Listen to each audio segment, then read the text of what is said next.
All right, what's going on, guys? Me and Donnie, we're back. We don't have Damien tonight. He's actually he's out of town currently, but we're here with coming up star or maybe even superstar Ryan Belanger. Uh, this past weekend, Ryan had a real awesome performance down in South Carolina PAF.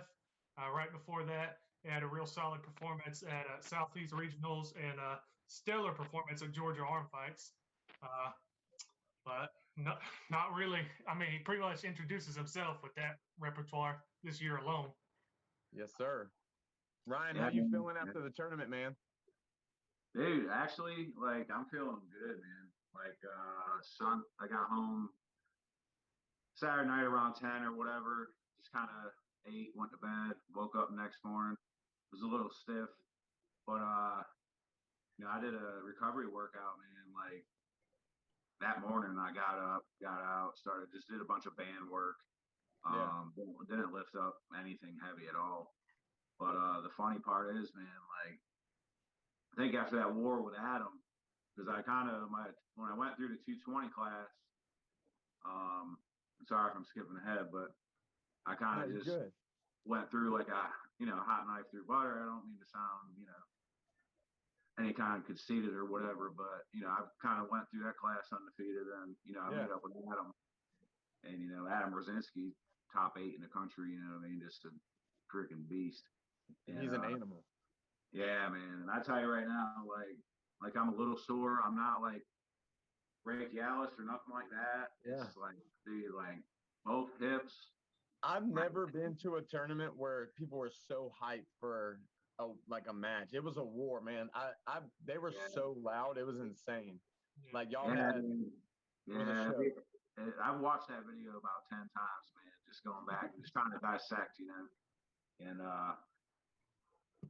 I mean, there's a couple technical things I could have done. You know what I mean? I was just, when you're fighting for your life like that, it's kind of, you're almost scared to move out of a certain position because you don't want to, get pinned. And towards the end of it, I kind of reset and went to get my shoulder behind one last time and drive, and I kind of opened up like that. As soon as I put any pressure on it, and it was just like, whoop, I was done.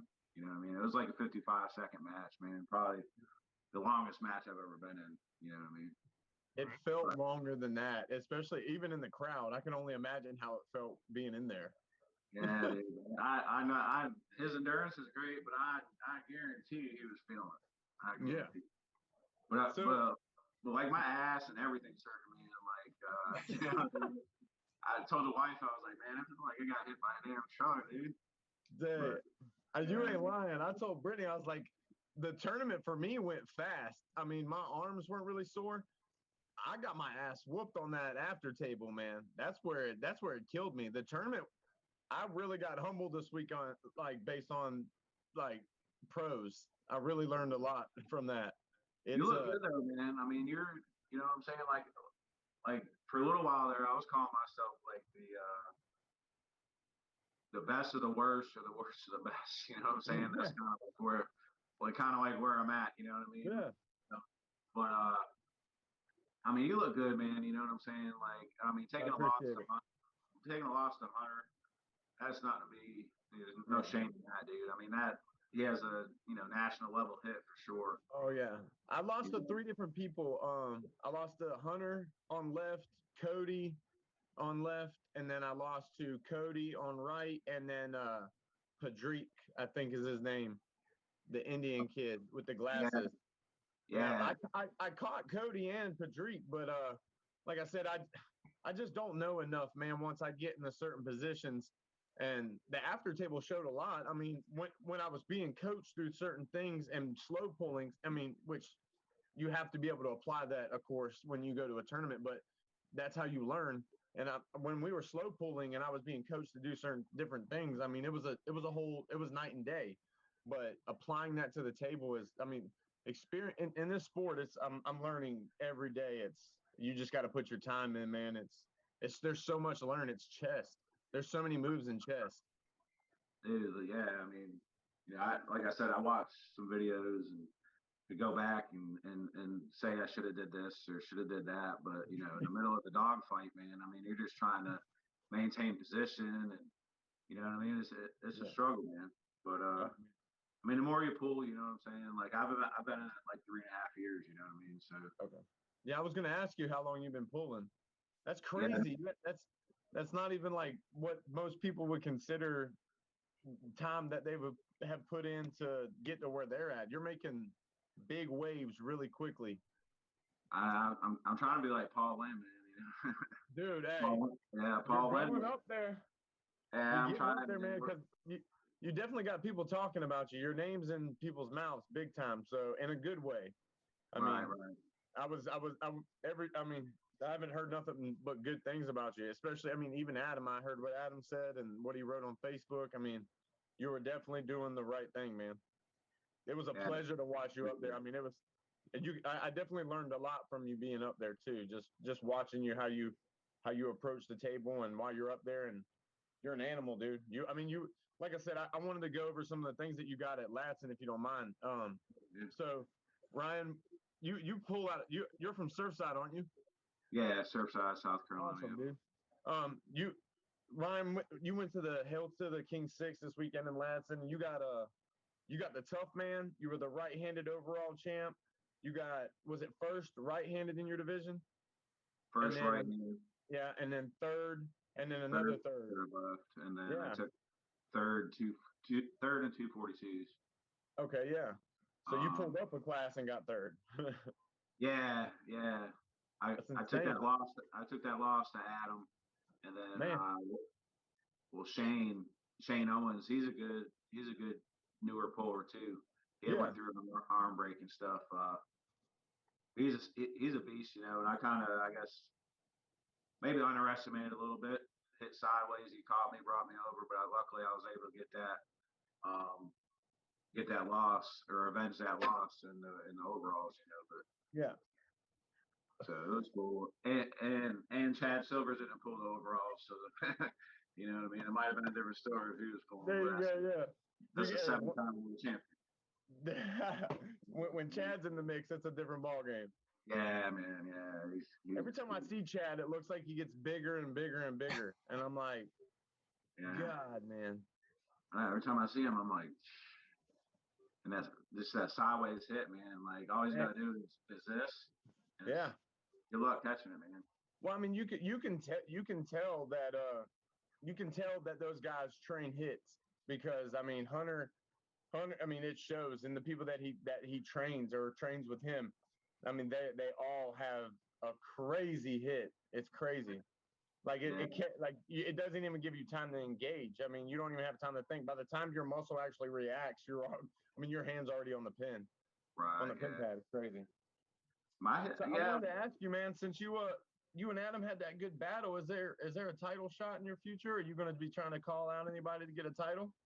Oh man, yeah, dude. I was going. I was telling the wife like the next day. I was like, yo, man. I was like, sometime in 2022. I said it might even be the same tournament, but in 2022. So next August or whenever, you know, Anthony Laterio ends up throwing a tournament. And I was like, man, I might go ahead and just throw my hat in the ring, because you know I pull 220s, man. But to be honest, I walk around at like 203, 205. You know what I'm saying? And so I just. Yeah. So you're at the low end of your class too. Yeah, yeah. You know, the weight class thing don't really. You know, if you want to be the best in the world, like not even close to LeVon, right? But if you want to be the best in the world, you know, nobody's gonna take you seriously unless you're beating guys bigger than you, or you know what I'm saying? Yeah. So like exactly. that's one of the reasons I've done like the round robin with the big guys. You know what I'm saying? Yes, sir. I mean, you got to challenge yourself to get better. You know what I mean? Yes, sir. Yeah, which is exactly why I'm taking on Nick on the 18th. Yeah. Is that both hands? No, we're doing right. Yeah, he found out the other day he doesn't want this left. Oh shoot! Yeah. So real quick, can we touch on that? So you did a round robin that was in May in Georgia. Yeah, yeah. Can you kind of touch on some of the guys? I know I think you got to win on Paul Passmore. Yeah, man. Yeah. That's big time. Yeah. Who were some of the other guys that you got some good matches with or got wins on? Paul Passmore, CJ Twine. That was on fouls, man, which I hated because I felt like I was in, no disrespect to CJ, he's a great puller.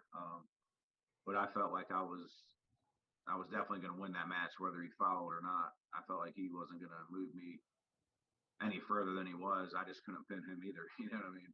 Yeah. But him, Desi, Yep. Desi Hubbard, which that was the first tournament I met. I think both of you guys. Desi whipped my butt. Desi whipped my butt, and I had whipped him before that. So it was kind of like, I threw it all on the line with him too, man. I was like, he ain't beat me today. Yeah. And I was able to get out the win. That was a pretty good grinder, 20, 25 seconds, something like that. Yeah. Bro, Des has tons of respect for you. I talked to him on the daily, and he credits he was talking to me today. He said he credits a lot of like what he's become too on like chasing you and like y'all's battle back and forth. He said y'all have like that little friendly. He said y'all are good boys and y'all have that little friendly rivalry. And I talked to both of y'all at one point too. Y'all don't pull each other close to tournament time. Y'all wear each other out too much. yeah. As soon as you guys said, man, when he was coming out to pull you, I said, nope. But he said the same thing to me. He said, I can't come the same day Ryan does. He said, I won't be shit for the tournament. I was like, oh, okay. I mean, like a month, man. It'd be like crazy. But 100% respect Desi, man. He's cool, dude. Every once in a while, probably once a week, he'll send me some video of him curling like 120 pounds, like 8 times or something. And then I just gotta come out here, man, and I'm like loading stuff up, and I'm like recording and doing these, and I'm sending it back. You know what I mean? So we're like, we don't live close to each other, but we're keeping each other training like that too. You know what I mean? Like, shit, I'm gonna beat that. You know what I mean? I'm gonna try to beat that. That's awesome, man. I really love that. That's what I love about this sport too, is how everybody's so close. I mean, you can have that little friendly rivalry, and when you get to the table, things are completely different. But off the table, I mean, once you're done, it goes immediately back to where you were. That's what I love about this, man. And everybody's so open about. I mean, without giving too much about how they got good. I mean, they give up the obvious, and sometimes that's what a lot of us novice pullers and like amateurs like me, I negate the obvious sometimes, man, and I just try to do stupid stuff, and guys like y'all, you call it out. You're like, you got to stop doing this, and I think that's what's best, dude. And we appreciate you guys, man. Oh yeah, man. Like I'm still kind of I'm not a super seasoned guy either, you know what I mean? But I'm learning every tournament, like, this just going back to that match real quick. So like way too much offense for me, right? Yeah. I know next time, you know what I mean, I can kind of just hold, you know what I mean? Hold like, but you learn. You learn as you go, man. I mean, it's every time, like I said, this thing's like a chess match, man. I'm learning. There's like millions of different moves and angles and lines you can take, and I'm like, God, you'll never stop learning. Quarter of innings matters. Yeah, I love it. Yeah, man. Nick, you got something, man? I'm not trying to haul roll around. So I'm kind of wondering, you were talking about maybe throwing your hat in with Adam for the PAF title. What's kind of your short-term goals, maybe like a year out or so this year, maybe a little bit of next year? And then where do you see yourself going maybe 5 years down the line? Do you see yourself touching kind of like you were talking about Paul Lynn? Do you think you might be able to get to that level in the next 3 to 5 years or so? I would say definitely I'll start with the rest of this year. There's a tournament here in Myrtle Beach, October 2nd. It's a USAA tournament. I think Denise Waddles is putting it on. And that's a local one, right? So I can't not go. I mean, I travel hours to go everywhere else. I kind of have to. Yeah. So I'm going to go to that one, and I'm going to go to the PAF championships in Buford. I've been meaning to go for like 2 years, man, and I just haven't made it. And it's in Buford, Georgia, which is probably, I think it's 5.5 hours from here. Okay. But I'm going to go there. My goal, obviously, is to win the 220 class there.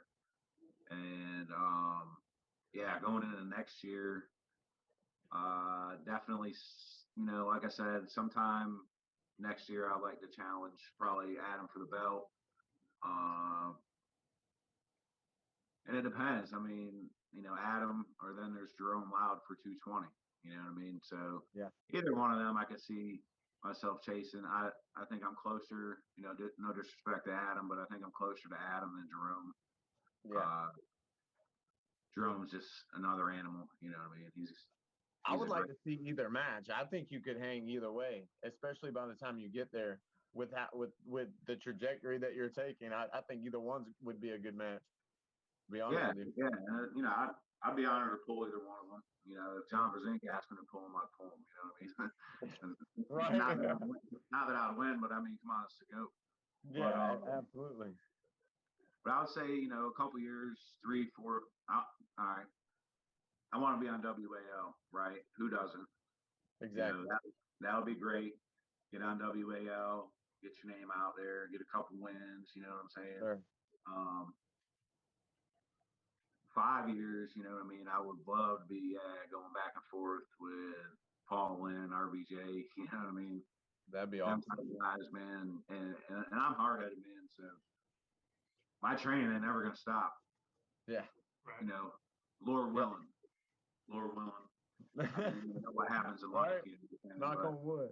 Yeah, but as far as I'm concerned, as long as I stay healthy and everything's going the way it's going, man, I mean, I'm not going to stop training. So, yeah, my ultimate goal was to be number 1 in North America at either 198 or 220 or 198 and above, any of them classes. You know what I mean? That's my probably. I would say that's a 5-year goal for me. Right. Okay. Be number 1. Do you prefer the WAL kind of trajectory, or do you look at things like I'm sure you've heard of like Slotty Tour or like the Arnold Classic or anything like that? I think the Arnold Classic would be cool. WAL, I'm not entirely sure about the rule set because I'm a terrible cheater, man. You know what I mean? I'm not. I hate it. They're like loading as closing hands as saying go, and I'm just like, I'd be like, you know what I mean? Like what? Yeah. So I need a ref. I need like a legit ref script where we can't move at all. Yeah, like I'm like a WAF man. Just keep your elbow down, guy. You know what I mean? But yeah. I mean, you couldn't turn down an opportunity. You know what I mean? Right. But I mean, obviously, it's a rule set you get used to. But I would say WAF. I'm sorry, go ahead. I would just say WAF, IFA would be my ultimate goal. Mm-hmm. World champion. Right. Okay. Would you say that those the rules for WAL, like the guys that participate in WAL, they have trouble like we've seen recently when we had the East versus West match? Do you think that had a role in how things went? I mean, I think so. I all them rule sets matter, and it's, you get like AAA rules, WAF rules. They're all pretty similar. WAL is the most kind of lenient, moving in the setup, being able to loading through somebody's hand while you're closing. It's very Florida-y. Yeah. Yeah. It's very similar to like some Florida stuff I've seen. I'm like, oh my God. These guys are both like, they're both pulling back. They're both backloading like crazy. And the ref's like holding them as hard as he can. He's like, go. Yeah. Okay. Yeah, I mean, like, I just don't know, man. I think it matters, especially if you're used to loading so much like that. Even if you go over, like, if you're pulling in the United States and then you go overseas, them guys don't load, man. Yeah. From what I've heard, they don't load. They're like dead wrist, dead hand, boom. Yeah. You know what I mean? And it's just like, what the hell? And I don't like to load myself. You know what I mean? I don't like to load myself. And it all depends on what the other person's doing. If they're loading shit on me, I'll let my hand go like this. You know what I mean? Yeah. I mean, just pull me back. I mean, you know what I'm saying? Yeah. I don't like the load. I mean, there's some guys like Dustin Dennis, right? You see him at the tournament? Tall guy with a mohawk. Oh yeah. Didn't Julian beat him, didn't he? Yeah. Yeah. So Dustin's a cool dude, man. You know what I mean? But in the setup, he's giving you so much side pressure. Like every time I pull him, I'm like, oh shit. Yeah. Like this dude feels super strong. But and it's no disrespect to him, but it's just like you feel all that in the setup, and then it just kind of goes away. Yeah. You know? Right. But blowing that load before you can even do anything. Yeah. Like I said, I don't like the load. Sometimes you have to match a little bit, depending on what the referee's letting happen. You know what I mean? That's crazy. To be honest with you, I didn't feel with Cody and Hunter. I didn't feel they weren't loading at all. They didn't do no kind of loading or anything.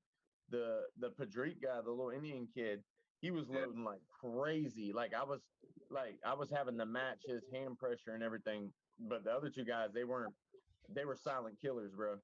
They just went bang, and it was just like. I pulled Hunter before, probably a year and a half ago, out at in Spartanburg. They had a big practice at Chad Silver's place. Oh, okay. Yeah. Or I think it was Jimmy Roberts, his gym or tattoo shop. Okay. But I pulled him then, and I was like, he's pretty strong, And I pulled him in the overalls, and I don't know if it's because I had a few matches before. It was the end of the day, and he went to hit. I caught him, brought him over. It took me a second to pin him, and I was just thinking, like, damn, dude, I can see why. I can see why people have trouble with him, especially smaller than me. You know what I mean? Yeah. I noticed his ability to keep hitting and staying tight right here, not necessarily like staying with his hand, but he has so much side pressure when he hits, and he's quick. And in my weight class, that's what you got. I mean, if you're not fast and you're not quick on the hit, you're toast. So that's the biggest thing I learned. And their ability to get to their position and cup and just do everything is way faster. Yeah. Like Kirkland Prince came up to me afterwards, and he said he said that Paul Passmore told him last year at that same tournament, or at a tournament last year, he said, this is the apex of arm wrestling for where we're at, And I really realized that, man, like these guys are the real deal. Like, yeah. So for you to do what you did there, dude, I have mad respect for that. That's crazy. You're making big headlines, dude. I appreciate it, man. I think you're right, though. I mean, this whole the Southeast, man, is just like, I think you took the Southeast and put them up against, the rest of the U.S., man. I mean, I think the Southeast come on top, dude. Oh, man. Hey, It ain't no different like it is in football. The SEC dominates, don't it? Yeah, right. Yeah, true. Hey, what do you did you about the rankings? Are you there? I know there's a couple different ones. They have the in the hook rankings and everything like that, and I just saw somebody recently updated the South Carolina rankings and everything like that. Are you gonna try to contest anybody there in the near future? Or are you not worried about local rankings? Are you strictly worried about the big boys? We'll see. All right, we'll start the Carolina rankings, right? It's I think it's Chad Silver's number 1, Adam Brzezinski number 2, and I'm 3rd. And I think that's pretty accurate. Pretty accurate, But as far as like the in the hook rankings, I mean, for actually this tournament, I reached out to Anthony Laterio, the guy that ran the tournament. Yeah. It was like, look, man, you got some Florida guys on this top 20 in the hook, Adam Barrett, and who's a tall, chop down hooker guy, you know what I'm saying? And a couple other guys, Danny Worley, there's some other guys that are on there. And I was like, look, man, reach out, and it don't even have to be them, but just reach out to somebody. I want a super match with a guy that's ranked on the in the hook rankings, so I can get my ass on there. You know, I did beat I beat CJ, but that was on fouls, and I'm not going to claim it like that. You know what I'm saying? Yeah, But I respect that. But if I got to start with a number fucking 20 guy and work my way down one at a time, hey man, yeah, just line them up. I just saw that I sent Dez a screenshot earlier, and it was Dez is on the in the hook rankings on left hand. Yeah. He's 20. And I was like, damn, that's his left is insane, dude. Like